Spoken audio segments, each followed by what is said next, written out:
గూగుల్‌లో మనం ఫ్రీగా ఇంగ్లీష్ ప్రాక్టీస్ చేయడం కోసం ఒక కొత్త ఫీచర్ అయితే వచ్చింది.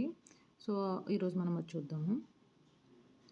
ఫస్ట్ మనం గూగుల్ యాప్ ఓపెన్ చేసి, ఇటు సైడ్ మనకి లాగిన్ అనేది కనిపిస్తుంది కదా! అని. అండ్ ఇటు సైడు కార్నర్‌లో ఒక జార్ లాగా సింబల్ కనిపిస్తుంది కదా! అది ల్యాబ్ సింబల్. సో, దాని మీద క్లిక్ చేస్తే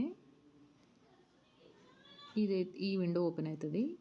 ఈ విండో ఓపెన్ అయిన తర్వాత నెక్స్ట్ కిందకి స్క్రోల్ చేస్తే టర్న్ ఆన్ అనే బటన్ కనిపిస్తుంది కదా! దాని మీద క్లిక్ చేస్తే ట్రై అన్ ఎగ్జాంపుల్ అని వస్తుంది. సో, మనం దీన్ని క్లిక్ చేసి మనం ఇంగ్లీష్ స్పీకింగ్ ప్రాక్టీస్ చేయొచ్చు. ఫస్ట్ చూద్దాము. ట్రై అన్ ఎగ్జాంపుల్ మీద క్లిక్ చేశాను. సో, ఇలా అయితే ఓపెన్ అవుతుంది. సో, మనం క్లోజ్ చేసి ఓపెన్ చేసిన ప్రతిసారి ఒక కొత్త టాపిక్ అయితే వస్తుంది. ఇప్పుడు వచ్చింది ఆర్ట్, హిస్టరీ, ఫిజిక్స్ అని వచ్చింది. సో, దీని మీద క్లిక్ చేస్తే Hey, nice to see you. Today I thought we could talk about school. What were your favorite subjects to study in school? So, మనం ఇక్కడ మైక్రోఫోన్ సింబల్ కనిపిస్తుంది కదా! దాని మీద క్లిక్ చేసి మనం మాట్లాడొచ్చు.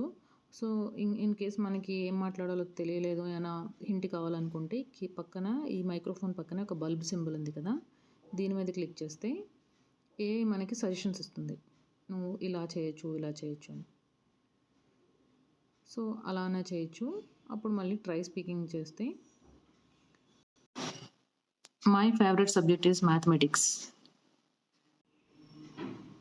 సో, మనం మాట్లాడింది ఇక్కడ టైప్ అవుతుంది. మనం ఇక్కడ ఎంటర్ బటన్ మీద క్లిక్ చేస్తే అక్కడ వస్తుంది. Cool.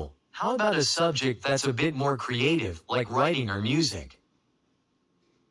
సో, మనం ఇలా ప్రాక్టీస్ చేయొచ్చు. ఇన్ కేస్ మనకి ఈ టాపిక్ నచ్చలేదు అనుకుంటే మళ్ళీ బ్యాక్‌కి వెళ్ళి మళ్ళీ సేమ్ ల్యాబ్ ఓపెన్ చేస్తే మళ్ళీ వేరే టాపిక్ వస్తుంది.